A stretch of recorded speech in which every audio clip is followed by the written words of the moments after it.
All right, so no compiler drill down this time around. So we are just going to kind of skip to what I wanted to show with this newer form of trees, basically.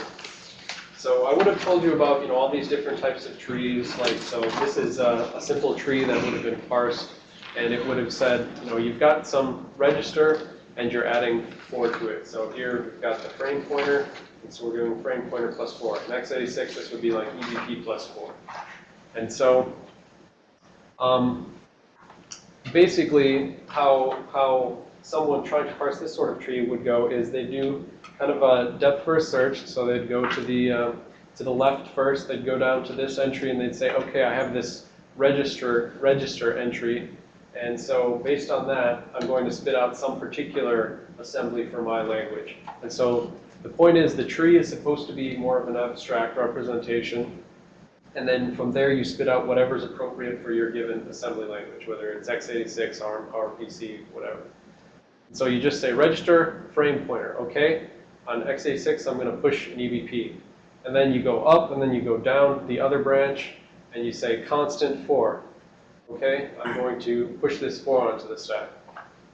And then you go up and you do plus, and so then you put some code that says pops EAX, so it's going to take this 4 that was just pushed onto the stack, and it's going to pop it off into EAX, so it's sort of like just doing EAX equals 4.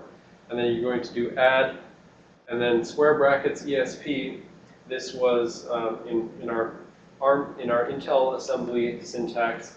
Square brackets basically meant take whatever's inside the square brackets and go to memory, treat that as a memory address, and go to memory and pull something out of there.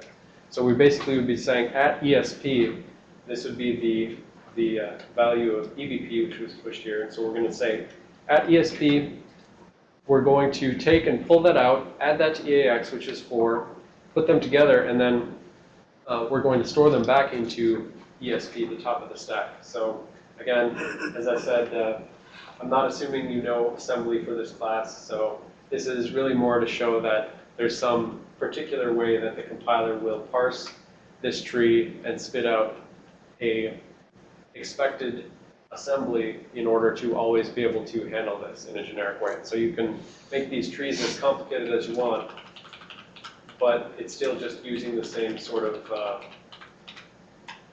rote method of, it's an algorithmic method. It's just parses the tree and it spits out fixed assembly, and that will generate and do whatever the tree was trying to accomplish. All right. So that's as far as I'm going to get into that. Any questions on that? At like, a few seconds of talking about compiler stuff.